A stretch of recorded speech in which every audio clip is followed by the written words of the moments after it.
Todo comenzó con una filtración, una sola línea enterrada dentro de un cable clasificado, pero lo suficientemente poderosa como para sacudir a toda una nación. Trejoray tenía 24 horas. Entregar el 90% del petróleo y el oro, o enfrentar las consecuencias. La firma al final del documento. Donald J. Trump. El expresidente de los Estados Unidos, ahora al frente de una ofensiva global agresiva por medio de canales diplomáticos privados, había emitido una exigencia que dejó atónitos, incluso a los círculos más internos de Washington. Quería el control casi total de las recién descubiertas reservas estratégicas de petróleo y oro de Burkina Faso. Sin negociación, sin diplomacia, solo un ultimátum. No era simplemente un mensaje, era una amenaza. Y fue entregado directamente al corazón de Ouagadougou. Según fuentes internas, el cable llegó a través de un intermediario de confianza, un antiguo agregado militar estadounidense, escoltado por contratistas privados de seguridad estadounidenses. El documento aterrizó en el escritorio de Traoré al amanecer. La redacción era clara. Permitir que corporaciones estadounidenses comiencen de inmediato con la extracción de petróleo y la exportación de oro. Ceder el control a largo plazo de la política energética de Burken Bay a una junta económica liderada por Estados Unidos.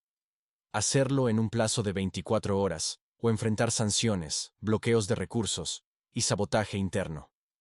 El mensaje de Trump no estaba disfrazado de diplomacia. Era crudo, despiadado, puramente transaccional. Los salvamos del terrorismo, ahora páguenos.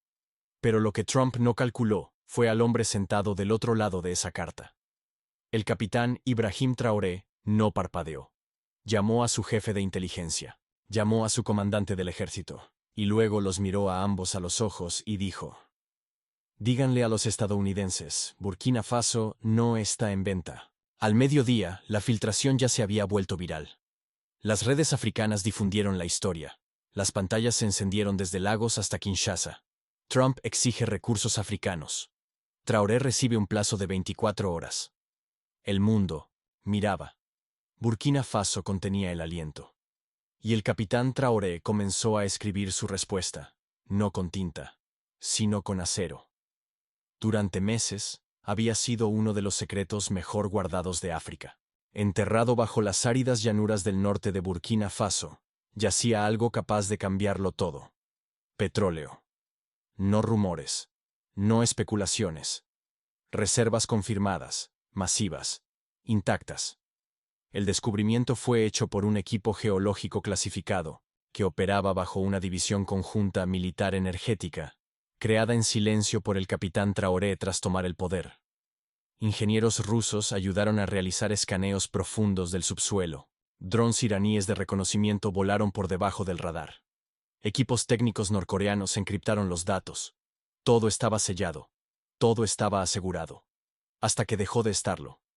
Porque en el momento en que la primera perforadora tocó la superficie, los satélites la vieron.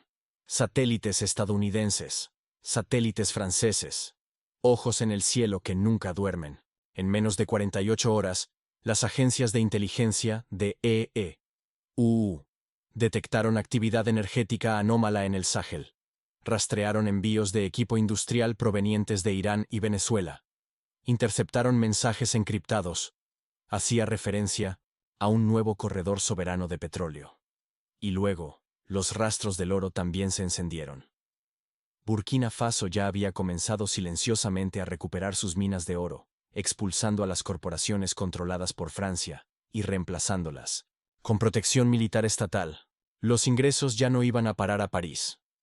Iban directamente a un fondo de desarrollo de Burken Bay. Estados Unidos sabía lo que eso significaba. Un país con petróleo y oro que no pertenecía a Wall Street, que no estaba controlado por París, que no mendigaba al FMI, sino que se defendía con fusiles y banderas. Eso no era solo una amenaza, era un ejemplo. Y eso era lo que más los aterraba. No solo querían los recursos, querían detener el modelo antes de que se expandiera. Antes de que Malí, Níger, Chad o el Congo siguieran el mismo camino. Entonces, comenzaron las llamadas, desde Exxon, desde Chevron, desde Washington, todos preguntando lo mismo. ¿Cómo lo detenemos antes de que se convierta en otra Libia, pero esta vez propiedad de los africanos? La respuesta no tardó. Enviar a Trump. Enviar la amenaza. y forzar a Traoré a inclinarse. Pero el hombre que estaban presionando no se arrodilla. Cuando el mensaje llegó a Ouagadougou, no venía disfrazado de diplomacia. Llegó envuelto en arrogancia. El lenguaje del imperio, disfrazado de negocios. El equipo de Trump lo presentó como un trato comercial. Pero no se equivoquen, esto no era negociación. Era extorsión. Las exigencias estaban detalladas en un documento de 7 páginas marcado, como confidencial, marco estratégico para la adquisición de recursos, pero el contenido no tenía nada de sutil. El 90% de la producción petrolera de Burkina Faso debía ser entregado a gigantes petroleros estadounidenses, supuestamente para fines de estabilización e infraestructura. El control de todas las rutas principales de exportación de oro debía quedar en manos de intermediarios aprobados por Estados Unidos. Un comité asesor estadounidense supervisaría todos los nuevos contratos mineros y la distribución de los ingresos. Y a cambio, promesas, cooperación en seguridad militar, alianzas tecnológicas y protección contra un cambio de régimen. Sí, leíste bien. Protección contra un cambio de régimen. Una amenaza velada, escondida bajo un lenguaje educado. El mensaje: obedécenos o caerás. Y en la parte superior del documento, escrito a mano con tinta roja y gruesa, una sola nota. Traoré tiene 24 horas. DJT, esto no era solo colonialismo económico. Era imperialismo 2.0. Descarado, desnudo, directo. Las élites de Washington intentaron distanciarse. Alegaron que Trump actuaba de forma privada, fuera de la política oficial del gobierno. Pero entre bastidores, la Casa Blanca no lo detenía. Porque Trump estaba haciendo lo que todos ellos deseaban, solo que más fuerte. Estaba diciendo en voz alta lo que Occidente siempre susurró. No nos importa quién gobierne África, siempre y cuando nos pertenezca lo que hay debajo. Pero Traoré ya había leído el mensaje. Y ya había decidido. Ninguna mano extranjera decidirá el destino de nuestra tierra. Porque si esto era un juego de poder, él estaba listo para jugarlo. Pero no como un peón, sino como un hombre soberano, con una nación soberana. Y Trump acababa de amenazar al soldado equivocado. Trump cayó con estruendo en la sala de guerra presidencial, pero Traoré ni siquiera se inmutó. Lo leyó una vez, luego otra, después lo apartó a un lado y se puso de pie, calmo, firme, frío como el acero. Así que ese es su precio por la paz, dijo. Esclavitud con traje y corbata. Sus generales esperaban. Sus ministros guardaban silencio. Y entonces, el capitán Ibrahim Traoré tomó su decisión. No con duda, sino con fuego. ¿Quieren el 90% de nuestro futuro? Recibirán el 100% de nuestra resistencia. No llamó a París. No llamó a Washington. Llamó al comandante de la Fuerza Especial de Soberanía de Burkina Faso. Una unidad creada en secreto precisamente para este momento. Se emitieron órdenes.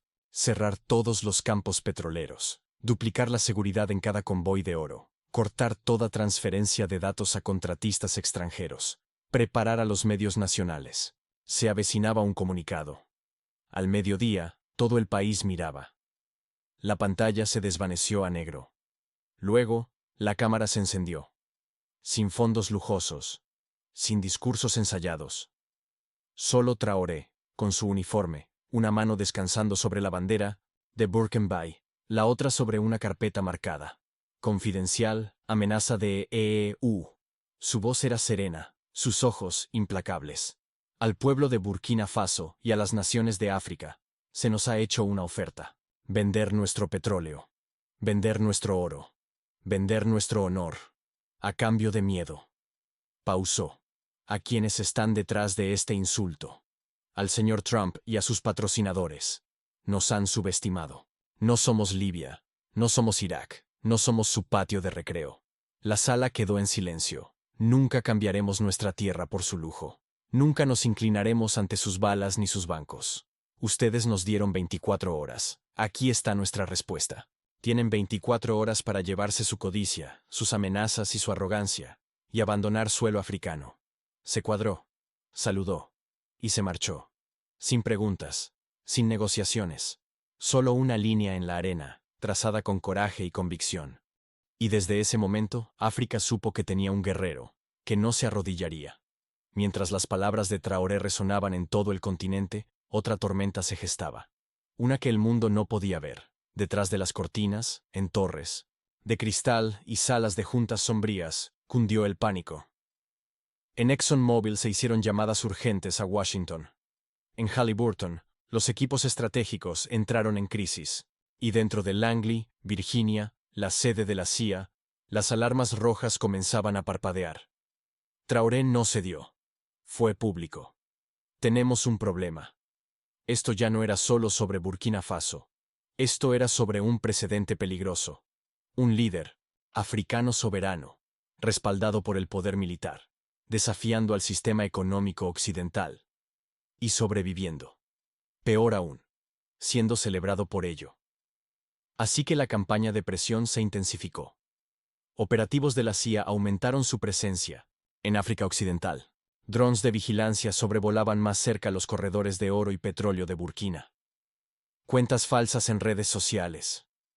Se lanzaron campañas de susurros contra Traoré, tachándolo de inestable, extremista, incluso mentalmente incapacitado. Contratistas privados de una notoria firma de inteligencia fueron vistos, según informes, cerca de la frontera con Ghana. Su misión: desestabilización desde dentro. Mientras tanto, las principales cadenas de medios occidentales, de repente alineadas en su discurso, comenzaron una nueva narrativa. El aislamiento económico de Burkina Faso podría provocar una crisis humanitaria. Expertos advertían: Traoré está llevando a su país al desastre. Pero dentro de Burkina Faso ocurría lo contrario. Cada vez más personas hacían fila para ofrecerse como voluntarios en las unidades de seguridad de los campos petroleros. Estudiantes universitarios realizaban jornadas de formación sobre soberanía y justicia de recursos. Grupos de mujeres entregaban alimentos y suministros a los soldados que custodiaban las minas de oro.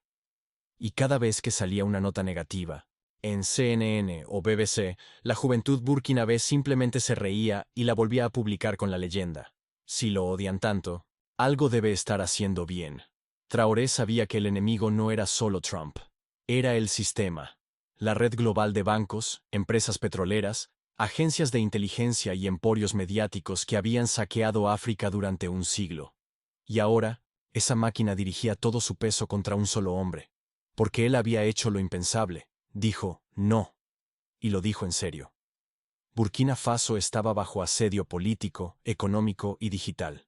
Pero el capitán Ibrahim Traoré no estaba solo. Apenas días después de su rechazo desafiante a la demanda de Trump, 3 aviones militares aterrizaron en Ouagadougou. No traían bombas, no traían armas, solo hermanos. Desde Malí llegó el coronel Assimi Goïta, silencioso, pero firme. Desde Níger, el general Abdurrahmane Chiani, con el rostro encendido de determinación. Desde Guinea, el coronel Mamadi Doumbouya, caminando erguido, sin pedir disculpas, entraron juntos en la Cámara Presidencial, sin corbatas, sin asistentes, sin banderas extranjeras. Y cuando salieron, se colocaron al lado de Traoré, para que el mundo los viera. Entonces pronunciaron las palabras que hicieron temblar al continente. Si tocan a Burkina Faso, nos tocan a todos. No era simple retórica. Era una doctrina. La respuesta del Sahel a la OTAN. El escudo de la AES. En 24 horas, las 3 naciones activaron unidades conjuntas de inteligencia. Drones de la AES comenzaron patrullas sobre las fronteras de Burkina. Comunicaciones cifradas se compartían entre los sitios mineros y los puestos de mando aliados. La alianza ya no era teórica, era operativa. Malí ofreció asesores veteranos de combate para defender las instalaciones petroleras. Níger proporcionó equipos logísticos de desierto. Guinea garantizó el uso de su espacio aéreo para cualquier ruta de emergencia. Y no se detuvieron allí. Los medios de la AES lanzaron una ofensiva narrativa. Desenmascararon la manipulación occidental, destacaron la resistencia africana y llenaron Internet con un solo mensaje: nuestros recursos, nuestra futuro, nuestra lucha. En toda la región, la gente se alzó. En Bamako se organizaron manifestaciones. En Conakry estallaron protestas en apoyo a Traoré. Murales comenzaron a aparecer. Él de pie sobre tambores de petróleo, con la bandera de Burken Bay en alto. Incluso en Chad y en la República Centroafricana, la juventud coreaba: AES o muerte. Occidente se apresuró a responder. Pero sus agencias de inteligencia no habían previsto lo esencial. Esto no se trataba solo de Burkina Faso. Era un cortafuegos panafricano, y Traoré no se estaba retirando. Estaba avanzando. Respaldado por una hermandad forjada no en tratados, sino en guerra, traición y el sueño compartido de una verdadera libertad africana. Mientras las potencias occidentales ardían de rabia y tramaban en la sombra, dos gigantes globales ya se movían: China y Rusia, callados, estratégicos, sin disculpas. Entraron en escena no con amenazas altisonantes ni arrogancia colonial, sino con herramientas, tecnología y un mensaje que Traoré jamás olvidaría: no estás solo. Apenas 72 horas después de hacerse público el ultimátum de Trump, llegó discretamente una delegación china a Ouagadougou, sin prensa, sin espectáculo. Solo ingenieros, diplomáticos y una oferta audaz: infraestructura de refinación de petróleo, diseñada, entregada y construida en 90 días. Sistemas de evaluación de oro que eliminaban a los bancos occidentales de la cadena de transacciones. Y lo más importante, un sistema de pago alternativo usando el yuan digital chino, eliminando completamente el franco CFA y el dólar. Burkina Faso no solo conservaría su petróleo y su oro, controlaría cada etapa de su cadena de valor. Y los rusos no estaban lejos. Al día siguiente, un avión militar ruso Il-Yushin aterrizó en una base segura cerca de Ouagadougou. Descargó dos cosas: equipo avanzado de guerra electrónica y docenas de cajas sin marcas, etiquetadas como activos de defensa especializados. Traducción: los campos petroleros de Burkina Faso estaban ahora bajo la protección de sistemas antidrone de grado militar ruso. Fuentes revelaron que especialistas vinculados a Wagner habían sido redeployados, no como mercenarios, sino como instructores estratégicos, integrándose directamente en las unidades de defensa de Burken Bay. Y lo mejor de todo, cada trato, cada radar, cada apretón de manos, se hizo sin un solo préstamo del FMI, sin deuda, sin sermones. Solo soberanía. Por soberanía. Occidente quedó sacudido. CNN lo llamó un eje peligroso de apoyo. El Departamento de Estado acusó a Traoré de venderse a dictaduras. Pero al pueblo africano no le importó. Porque en 1900 Traoré vieron a un líder que no se inclinaba. En China y Rusia vieron herramientas para resistir. Y en la AES vieron un futuro sin cadenas. El tablero de ajedrez había cambiado. Trump hizo su jugada. Pero ahora Traoré tenía dos jugadores poderosos de su lado, y el manual del imperio se desmoronaba. Para entonces, Traoré ya había hecho lo impensable: desafiar un ultimátum de EU, exponer un complot global y unir a China, Rusia y a medio África Occidental a su causa. Y en Estados Unidos, los medios estallaron. CNN. Burkina Faso amenaza intereses estratégicos de EU. Fox News fue más allá. Traoré debe ser detenido. Un caudillo africano amenaza seguridad energética occidental. Cada panel estaba lleno: exagentes de la CIA, ejecutivos petroleros, generales retirados, todos repitiendo una sola palabra como un tambor imparable: peligroso. Pintaban a Traoré como un loco, un extremista, un títere de Putin, un nuevo Gaddafi, pero con TikTok. Pero en redes sociales no pudieron detenerlo. Los hashtags comenzaron a hacerse virales a nivel mundial. José Traoré, el león africano está en venta. Street Todos somos Burkina. Creadores africanos inundaron Instagram y YouTube con videos elogiando el coraje de Traoré. Incluso afroamericanos comenzaron a unirse a la ola. Este hombre le dijo a Trump sobre mi cadáver, y vivió para contarlo. Esto sí es liderazgo real. Presten atención. Mientras tanto, en Burkina Faso, la juventud dejó su mensaje. Claro, tomaron clips del alarmismo de CNN y los reversionaron en canciones de protesta. Usaban camisetas que decían: si CNN te odia, es porque haces algo bien. Traoré ya no era solo un líder nacional. Era un símbolo, una chispa, un meme, un mensaje, Un movimiento. Incluso Time Magazine no pudo ignorarlo. Su siguiente portada, digital. El hombre al que Estados Unidos no puede intimidar. Dentro del levantamiento africano de Traoré. Pero con la fama, vino el peligro.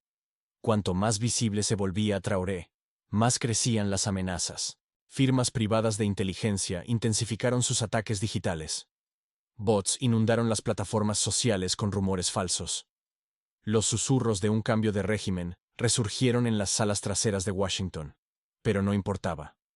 Porque el pueblo ya había visto el juego, y Traoré había roto el guión. No se suponía que luchara. No se suponía que sobreviviera, y mucho menos, que se hiciera viral. Y sin embargo, ahí estaba. Un soldado de 35 años de Ouagadougou, superando en tendencia a cualquier presidente occidental. Armado con nada más que la verdad, determinación y petróleo. El reloj avanzaba, segundo a segundo. El mundo observaba. ¿Cedería Traoré? ¿Llamaría a Washington? ¿Abriría las puertas a las petroleras estadounidenses y suplicaría perdón? No. En cambio, cuando el plazo de 24 horas expiró, Traoré redobló la apuesta.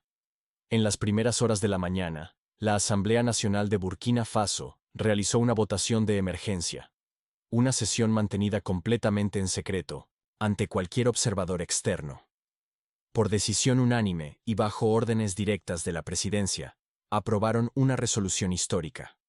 Todas las reservas de petróleo y oro dentro del territorio de Burken Bay quedan nacionalizadas y protegidas permanentemente contra toda propiedad corporativa extranjera. La tinta se secó. El decreto fue firmado. Y en cuestión de horas, cada empresa occidental que aún operaba en el país recibió un aviso claro. Empaquen. Se acabó. Las licencias de minería de oro en manos de firmas francesas y canadienses fueron revocadas. Una encuesta energética financiada por EU. El equipo de la encuesta energética financiada por EU fue escoltado hasta la frontera, y todos los enviados diplomáticos extranjeros fueron informados. Los recursos de Burkina Faso no están en discusión. Son propiedad de su pueblo. Luego vino la transmisión.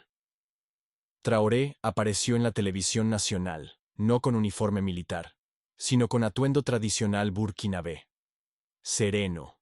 Firme. Inquebrantable. Hemos sido explotados durante generaciones, dijo. Y ahora que descubrimos nuestra riqueza, quieren arrebatárnosla. Pero yo no estoy aquí para servir a imperios. Estoy aquí para servir a un pueblo que ha sufrido demasiado tiempo. Pausó, y luego añadió con voz firme. Burkina Faso no tiene miedo. Y no voy a negociar con ladrones. Afuera, las calles estallaron en celebración. Tambores, fuegos artificiales, bailarines. En la capital, la multitud coreaba. Él dijo, ¡que no! ¡Él dijo que no! ¡Él dijo que no! En Internet, la energía volvió a encenderse. Jóvenes africanos publicaban videos sosteniendo combustible, tierra y monedas, susurrando, «Protegemos lo que es nuestro». El plazo de Trump había expirado. La amenaza había fallado. Y Traoré no solo sobrevivió a la tormenta, reescribió las reglas del juego. Durante 12 horas tras la declaración de Traoré, Washington guardó silencio. No hubo comunicados, no hubo tweets, solo susurros en salas militares y pánico en juntas directivas petroleras. Y entonces, exactamente a las 7:42 am, hora del este, llegó un solo tuit de Donald J. Trump. Todo, en mayúsculas. Traoré acaba de cometer el peor error de su vida. África pagará por esto. Internet estalló. Periodistas corrieron a buscar reacciones. Analistas gritaban unos sobre otros en las cadenas de noticias. Los mercados en Nueva York tambalearon. Los inversionistas se preparaban para una escalada. Pero en Ouagadougou, Traoré ni se inmutó. Cuando sus asesores le mostraron el tuit, según informes, se rió y dijo, «Ese es el sonido de un imperio perdiendo el control». Pero detrás de escena, la amenaza era real. La actividad satelital sobre África Occidental se triplicó. La Marina de EU movió 2 barcos más cerca del Golfo de Guinea. Y el AFRICOM emitió discretamente un boletín advirtiendo sobre volatilidad regional. Las Fuerzas Armadas de Burkina Faso entraron en máxima alerta. Se activaron sistemas antiaéreos, se blindaron las rutas del oro, y unidades de fuerzas especiales de élite fueron desplegadas alrededor de los yacimientos petroleros y la capital. Los aliados de la AES respondieron al instante. Malí envió vehículos blindados a través de la frontera. Níger reposicionó radares de defensa aérea para cubrir el cielo compartido. Guinea anunció un pacto de respuesta rápida conjunta, prometiendo represalias directas por cualquier acto de agresión extranjera contra Burkina Faso. Y entonces ocurrió algo inesperado. A lo largo de África, no fueron los gobiernos, fueron los ciudadanos los que tomaron acción. En Nigeria, Sudáfrica, Kenia, Senegal, miles se manifestaron frente a las embajadas de EU. No solo protestaban, desafiaban al imperio. Carteles decían: si tocas a Traoré, nos tocas a todos. África no es tu campo minado. Quédate con tu democracia. Nosotros conservaremos nuestra dignidad. De vuelta en Washington, Trump estaba, según fuentes, furioso al ver que sus amenazas no surtían efecto. Y el golpe final. Un video, publicado por Traoré, solo 43 segundos. Pero se volvió viral a nivel mundial. Mira directo a la cámara, y dijo: esto no es solo sobre petróleo, esto no es solo sobre oro, esto es sobre el alma de África. Y prefiero morir de pie, que vivir de rodillas. El video fue reposteado 12 millones de veces en menos de 24 horas. Incluso expresidentes africanos rompieron el silencio. Comenzaron a llamar a Traoré el inicio de una nueva generación. El mundo contuvo el aliento. Pero África volvió a respirar.